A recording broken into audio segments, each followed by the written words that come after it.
All right. Welcome, everybody. As you start to funnel in here, let us know in the chat section what city and state you're joining us from. See, we got Tom Walters so far, Thomas Walters from Elliott City. Welcome.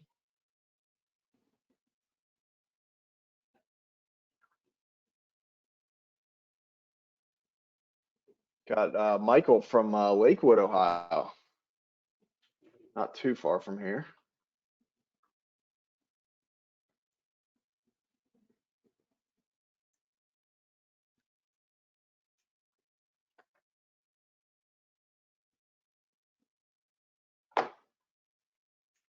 So, Dave, I saw those bikes down in your shop. Did Tim ride his bike over this way, or are those your bikes? Those are my bikes. I need to put them back in use. One of them needs a tune-up. Maybe I should put it in bring the it, truck. you bring it on down. Okay. You don't have a pickup service? We could. If I'd have known, I would have brought my ride. We've got like 45 bikes in the tune-up like this week. Oh, I bet. It's crazy. Yeah. We have Jonathan from St. Louis. I feel like we know that guy.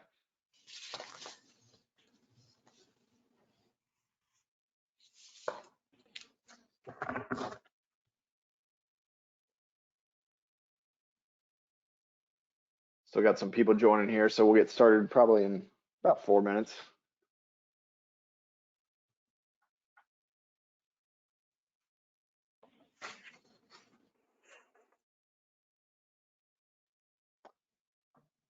Got Merrill from Fort Worth. Welcome, Merrill.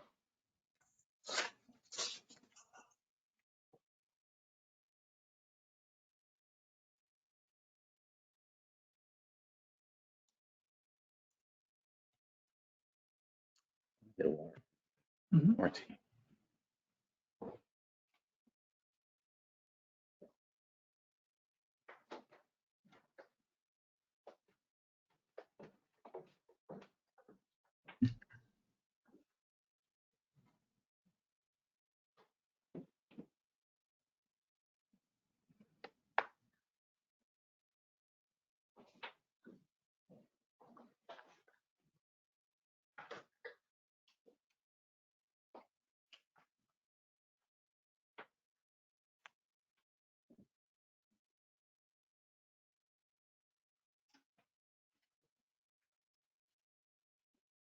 So Don't be shy. We got a lot more people online here than the 4 that have put their city and state. So as you guys join here, make sure you're putting city and state in the chat section. So they can't hear us. Where you're joining us from.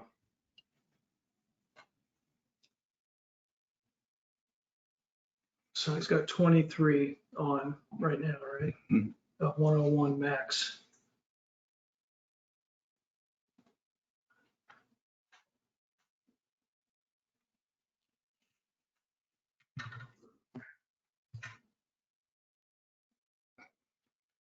Got Mark from St. Louis. How's it going, Mark? Lisa from Mount Pleasant, Michigan there.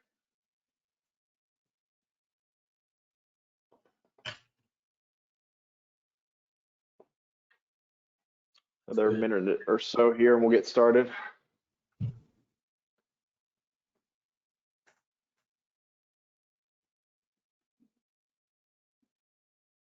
What's the normal number? Anywhere from 30 to 100. The key also is how many are like staying on, how long you stay on. Mhm. You know. I would let that Rio Tinto thing run and really not talk too much because there's so much information to absorb.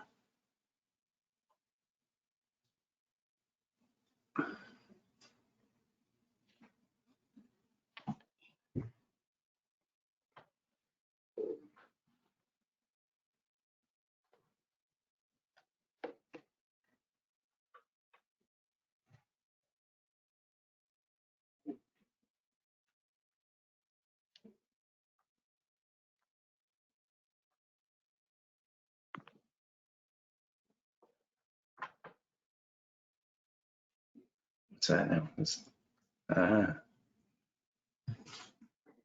Okay, nice. Jim, you dropped it in the correct section there. So if you want to drop it in the question section, that works.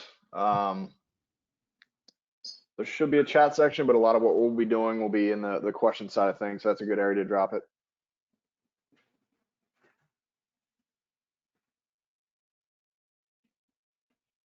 All right, looks like a couple people are still joining, but we'll go ahead and get started here. So first and foremost, before we kick this off, just want to let you guys know, everybody who is on right now, if you do have any questions during the webinar, to feel free, as we're discussing items or different slides, drop your questions in the questions tab there, and we'll try to get them answered live. If there are any questions remaining at the end that we either don't get to at the end, or don't have enough time to answer, we'll be sure to follow up afterwards. So don't feel like we forgot about you or didn't answer your question. We'll get back to you. The webinar and presentation will be available after the slideshow today and after our discussion. So those will go out in an email format, usually within the next 24 hours, but keep an eye out for those as well if you want to share internally with your company or other colleagues. With that, let's go ahead and get started. So today we're lucky to have two very knowledgeable and experienced panelists with us. A combined about 75 years plus worth of aluminum industry experience. A lot of you have seen, if you've been on before, Tim Weber. He is the Vice President of Marketing at Batesville Products. Over 36 years of experience in the aluminum casting industry. As you know as well, if you've been on, everything bikes. So him and Dave have a unique link. Dave's got some nice bikes down in the shop that we looked at on the way in as well. Dave's been in the aluminum ingot business as well as other metals for about 40 years or coming up on 40 years. So a lot of knowledge and experience here. As well, he golfs with a former colleague of ours as well, Rock Robinson, over here at Stone Lick Hills. They call their home course here. So with that, go ahead and kick it off to you guys. All right, thanks, Tim. This is going to be a tough job on you today because I think me and Dave we got a lot to talk about. So Dave is one of the nice guys in the industry and very knowledgeable and a true teacher. I've known about Dave. We've met each other a couple of times, but then spent several hours together recently, and everything they say about him is true. He's a great guy. So anxious to kind of get some of his information out there. So basically, tell me you had some great aluminum facts you told us I had never heard about, for instance, the amount of energy and talk about some of those, just a couple of those. I've been in the aluminum business since '83, mostly out of the secondary, and then picked up on primary aluminum in the '90s, and had a chance to travel with a lot of metallurgists and smart guys on the manufacturing side. And so these little tidbits would come to you here and there. For example, since 1888, when aluminum was first developed, 75% of all the aluminum is still in use today, which is a big number because of the higher value of the metal, and it's so recyclable.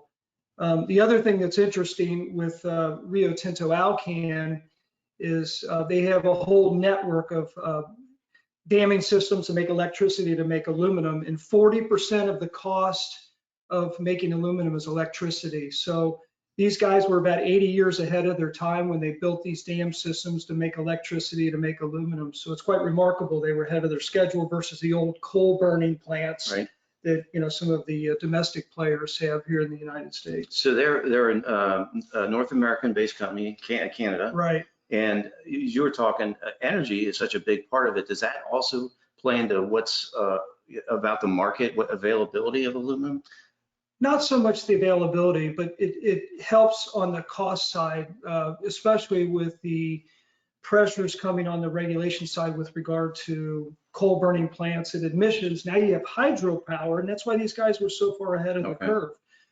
Alcan was originally spun off from Alcoa, and that's when Arthur Vining Davis went up to northern Canada and built this smelting system back in the 30s after he went through the antitrust legislation that broke up Alcoa And that's where Alcan developed, which is now RTA or Rio Tinto aluminum. All right, so this is one of the big questions. So we do industrial shows, and we work with or hang out with a bunch of other manufacturers, screw machine guys, spring guys, stampers, and they're all having issues, at least somewhat, some a lot, with availability of the different materials and different alloys even. Right. So where are we at today as far as availability of castable aluminum? Right. So metal is still tight today, but fortunately with the smelting system up in the Saguenay area of Canada, all of that material is either brought in by truck or by rail. So we're not bringing it in from overseas. In addition, the Foundry Way's been a distributor with RTA for 30 years. So we've had a very strong customer base in our region in Ohio and Indiana. We have constant supply. We've not had one interruption during this whole period of COVID, which has been very beneficial. It's been used for our customers, and it's been the #1 topic at these industrial shows just recently. Tell us what we're looking at here. So we're looking at some video playing in the background. Right, this is up in the Saguenay area, which is 2.5 hours north of Quebec. And these are the damming systems that RTA or Arthur Vining Davis built way back when, and supply the water to make electricity, to make aluminum. Nice. So what do you see, if you can see, and if you're, what's near term, what do you see long term? Well, I think that with the RT assets up there, they've got a group of 7 smelters, and they keep expanding it and making it better with higher technology, better technology. So they're one of the leaders of production of quality aluminum in North America, and if not worldwide, and a steady source to the United States. So it's been a wonderful partnership over the years. Nice. So tell everybody where we're sitting, what we're looking at in here. So this is a lab I built a few years ago. One of my customers that was making impellers for turbochargers decided to build a plant in China, and then they built a plant in India. And I went to both locations, and we supply them today. The 2 gentlemen that worked at this company retired, and instead of giving money to the government, I ended up investing in a lab here with Brad Hohenstein and Ernie Coberly. Guys came out of Ross Aluminum in Sydney, Ohio. When they first started making these impellers, they were making about 100,000 of them per year. When they retired, they were at 9 million parts per year. So when they retired, we came in, we built a lab, and then we have a classroom, and it's part of the Foundry Way Learning Center, where we've had 8 courses come through of 8 people per course. And it worked out really well until COVID hit. So now we're kind of shut down for a short period of time and hoping to start up again in November. So November is the kickoff date for getting that back going? Right. And how long is the course? How many courses would you do if it was a regular quarter? If it was, or 2 months, whatever. I mean, how many courses? We would do about 6 a year, and there's 8 people per class. It's 1,200 hours a student. We want it to be hands-on. That's why we have the lab, and we've got dye penetrant downstairs. We got metallurgical saws so we can, cut parts up like this. And then, in the lab, we can turn around and mount that part into some urethane, polish it, put it on the microscope, and you could do an analysis, a microstructure analysis, and then they can decide whether they need Tibor or strontium to make a better part. But these 2 guys that helped me build this facility down here are some of the best in the industry, and have been so instrumental in making us a better company. Strontium and Tibor, tell what's the attributes of those? Because we talk about it all the time. Right. We say something to our customers, and I think the engineers kind of get it.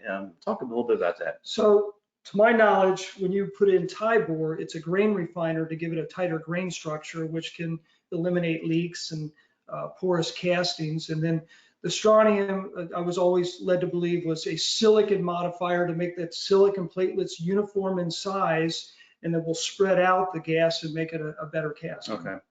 Does it help in the castability of the alloy? Absolutely. Okay. Yeah, both of them are very big pluses. And with the course, we're taking it from the basics of starting with whether it's a secondary aluminum or a primary aluminum, all the way through the process until you get into the casting defects. And then we have, different types of pieces of equipment here that we can, analyze with a spectrometer, Burnell hardness, tensile testing. We got the dye penetrant downstairs. We can melt samples. We can make tensile bars and buttons to run on the spectrometer. So to teach all these to the next generation of young foundry people was kind of a lot of fun and enjoyable. So at the end of this, we'll give them contact information, but if someone's interested, they can start signing up when? Right now, Okay. we've got 5 people for the November class. We've got 3 more openings, and then we'll start up again in March. Okay, nice, cool. Hey, Tim, you guys kind of flew through a lot of this, so I wanted to take a step back here. So a big question we hear a lot, and one that popped up today, really about the material availability. So it sounded like there aren't issues getting the aluminum itself, getting the aluminum produced. Do you see that falling in line, Dave, with a lot of the issues we've seen on like the steel side or the lumber side that a lot of people are hearing in the marketplace today? Well, we've obviously had a spike in the market. I mean, aluminum prices have almost doubled in the last 18 months. So it's there, but it's not like lumber where it multiplied 5 or 6 times. So yes, it's moved up. We're at some of the higher levels we've seen in a number of years. But sooner or later, things will get back in balance. It'll start moving back down. But all in all, availability has been very steady for us. It's just having to deal with the constant increases of prices, and a lot of that has to do obviously with energy and labor. So I don't see that going away anytime soon. Yeah, I mean, availability is number one. That's the top of the list for everybody right now. Everybody's counting pennies, but still the availability is the key. Now, with the availability, does the scrap recycling shown here, does that assist in more of the availability of recycled aluminum then? Well, it does, because all that scrap goes into secondary type of aluminum casting alloys, whether it's 319 or 356.1. So it does go back in the system, but not necessarily on the primary side.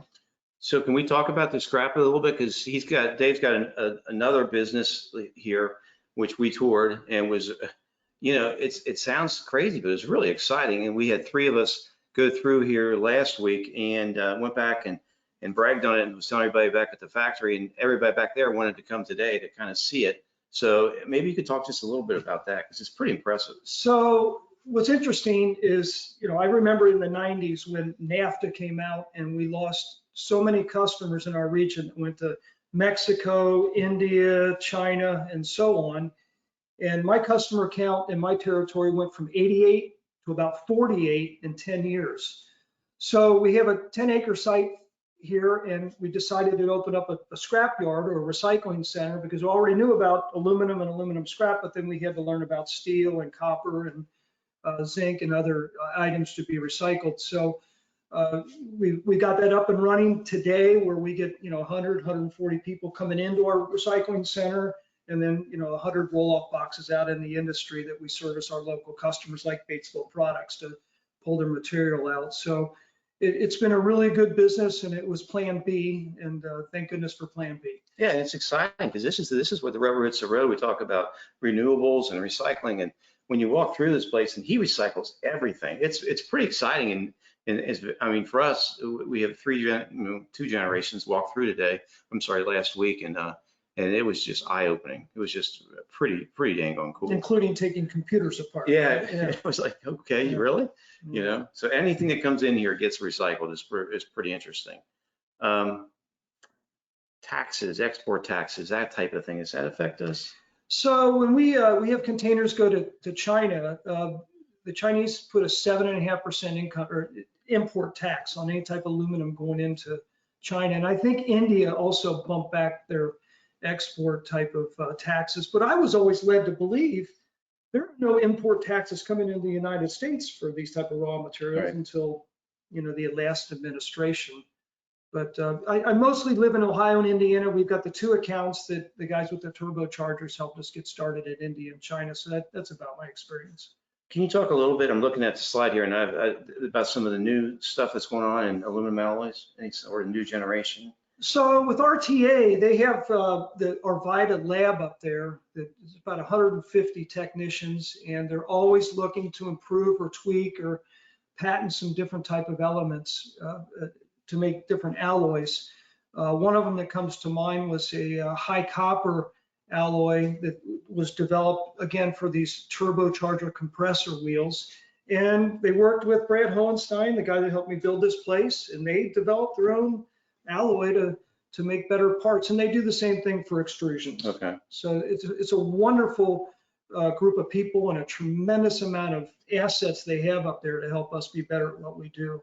In addition, in this lab, if we ever have to do destructive type of testing, we can send parts up there to help out Batesville Products if it's ever needed. Right. Awesome. Nice. Yeah, so Tim, a great question, and maybe Dave, you have some insight as well. Came across from Merrill about the graphs that are shown here. So, Dave, a little bit of what you were talking about, and I think it kind of goes into the scrap side of things as well. But it looks like the graph here is showing that the consumption is going to outpace the production. Are you seeing that? Is that going to damage the availability? Not the availability so much for us because we have an established customer base with RTA. They've not disrupted any of our flow. But yeah, demand is outpacing supply right now. And that's why we're, well into $1.50 or above for metal today. So until that gets back in balance, you're not going to see any type of relief. And I don't see that happening in the next 12 months. Does the scrap help any of that? Not on the primary side. Okay. It's all made from bauxite. I think it takes 8 pounds of bauxite to make 4 pounds of alumina to make 1 pound of aluminum. So it's a steady supply without scrap. That's water. So we talked a little bit. Just tell us just maybe as you look around the room, talk about the test equipment. Right. So you got the spectrographic analysis that'll tell us the chemistry on a sample disc like this. We can make a disc, machine it down, burn it, and it gives a chemical analysis. We've got the Brinell hardness that can push into a piece of aluminum to tell you how hard it is. We've got the tensile testing to do a pull on a tensile bar. In the background here, we've got polishing, and then we have the microscope, and then we've got another microscope that, if Brad wants to do a report, he can take a picture and include that into his report and send out to customers. Again, Brad and Ernie are so experienced in that area that they offer that service. If somebody's got some type of problem with porosity, Brad's happy to get on the phone. He'll come down and use our lab and try to help figure out problems for customers. His company is called Porosity Solutions, and they're out of Sydney, Ohio.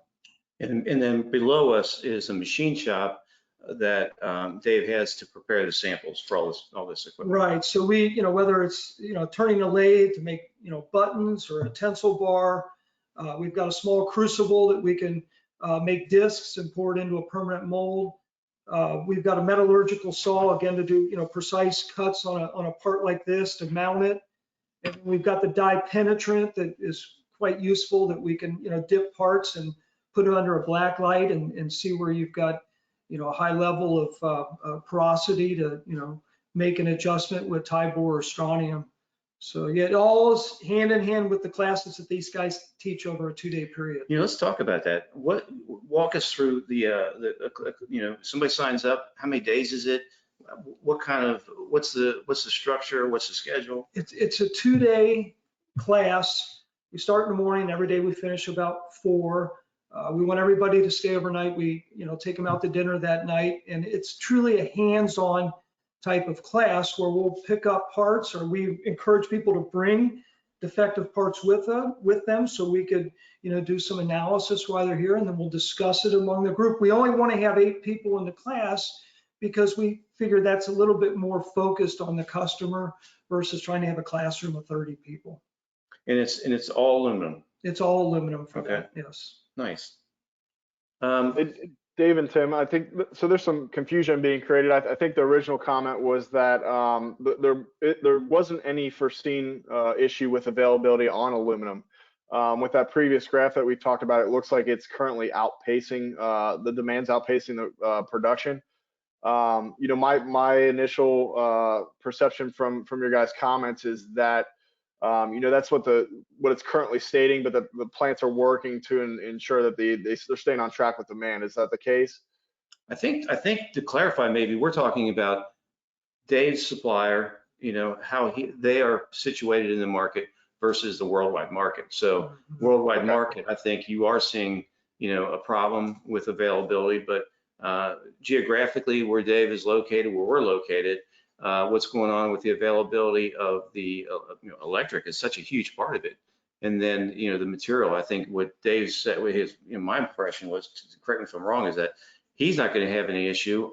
We're not going to have any issues, but worldwide, there could be some shortages for sure. That's correct. Loyalty goes a long way in this business, right? We're going to make sure our customers that have been with us for all these years, they're going to get what they need, and RTA is backing us all the way. Nice. Great. Thanks for clarifying. So your buddies, Process Solutions, what do they do? So Brad will go out in the field. Either he'll take the time to go visit a customer and spend time on the shop floor. And his strong suit is metal preparation, to making sure the metal's in spec and it's the right temperature and low porosity and all that before you cast the parts. And so they offer that service. They'll either go to a customer's location, or that's why we have the the Foundry courses here that we've had customers, probably about 56 of them so far that have come through our course. And we've had good reviews. It's very well received, and it's a little different than the AFS courses because of having the lab and having all this experience and in the smaller class size. And it's hands-on. It's very hands-on, right? So in that class, correct me if I'm wrong, you're taking from all this, the chemistry, all the different variables, to actually creating a part in the foundry? Correct. You walk through that whole thing? The whole process. Talk about that a little bit. Well, so you got the ingot coming in, you got to check the incoming specifications, make sure it's not too gassy, you got to melt it, you got to go into the metal preparation, then you got to go into making the molds, or properly working with the permanent molds to get those coated properly, and the temperatures of the permanent mold and so on to get the parts to come out. And then you got to do an analysis of the part. If it's a bad part, why is it? And that's where these guys are so good. Okay. Because then they can section it and do chemistries, and then with the help of RTA, we can use their 150 people expertise to take it to another level. Okay. So between the two, they're able to figure things out. Okay. So you've seen a lot of changes. Oh, absolutely. So, what's the top 3 or 4, that, from in the beginning where you're at now? I mean, it's what impresses you most? Well, the biggest thing that you and I have lived through is through the 90s with NAFTA, where the foundries and die casters started leaving the country. And then, some of these other companies would acquire competitors and they would consolidate, or, so many of them went out of business. And the guys that are left seem to be pretty strong. And these are good times today for the foundries and the die casters and permanent mold shops. So that's probably the biggest change, is reduction of our customer base and reduction of competition, right? So the NAFTA thing's huge with my brother. And so how many foundries would you say, did half disappear? It seems that way. Is that right? Yeah. Or, foundries will buy other little foundries. Consolidation. Right. So that seems to be the biggest change that I noticed. Interesting. Because I'm thinking on my side, when I look at it, is the amount of information now, the computerization, the stuff that you've got here, this wasn't available, Right. And the sophistication, and I'm in a room that, couldn't exist 10 years ago, 15 years ago. It's pretty It's like you're throwing me a softball here, because I have a good question about the testing process. So with the equipment that you have back there, Dave, how long does it usually take? Is it does the testing process differ for the different types of metals you're looking at, or are there different processes as well for each individual metal? And what's the time period for this testing? So right now we've been using this lab primarily for the courses and to teach the next generation on how to be better foundry men or personnel. If it gets into a more technical type of situation where we got to send it up to RTA, they usually get me an answer in about 10 days. But if somebody sends me over a disc to burn and give an analysis, I'll do that the same day and send it on out, as we do for some people here locally. And then Brad will come down from time to time when he has projects and use the equipment and do a full page report or multiple page report and send it out to the customers, usually within a few days. Hey, Tim, so can you reach back out to the question, is there a particular issue they're having that they're testing for? I don't know if you can ask if they can respond. Yeah, I think you just posed the digital. Yeah, so if there is a specific test or specific metal you're looking to get tested, let us know and we'll see what we can get answered for you here. The other thing is this was brought up to me when we did a show in California, and Tim Williams and Rachel and Mary have heard this before, but we were doing a show in California and some folks from Google came and I'm thinking, what can we sell Google? And we started talking to them and they asked where we were at, and we said, well, we're in southeastern Indiana, and that kind of gave us a lot of credibility because they're saying, look, well, you're I like to use the term the Silicon Valley of manufacturing because this it's all here. It's not all this kind of facility. This doesn't exist in a lot of places, and it's right in our backyard. As well as some of our other suppliers that they're like next door. When you get away from the Midwest, that becomes not the case. So being pretty flexible and having a lot of good suppliers and a lot of opportunities for testing and just verifying, we're in a prime area. Without question. You've got some of these old line foundries like Morris Bean and Company or Ross Casting and Aluminum, which a spinoff was Ross Casting and Innovation. These guys are really specialized in making some high quality type of castings, whether it's through low pressure permanent mold or plaster cast. So there is certainly a core of those type of customers in our area. And that's why RTA likes this business around here, because it is the unusual alloys that we supply to some of these people, like 354 or a low iron C355.2. Nice. Dave, that brings up another good question here in chat. Around the different industries that you deal with, I have to imagine that you have some good connections if somebody's looking to solve an issue, whether it's an aluminum casting or a different type of metal. Would it be beneficial to reach out to you for that type of stuff as well? Absolutely. I enjoy helping people, and I'm not going to necessarily charge somebody for that, but I will get you to the right person, like a Brad Hohenstein or Jerome Foreman up at RTA. He's one of the premier metallurgists, I think, in the world, and to be able to hang out with these guys is wonderful. They're so smart. How many foundries do you think you've been in your career? Probably a couple hundred. Is that right? Yeah. That's a couple hundred die casters, yeah. Probably.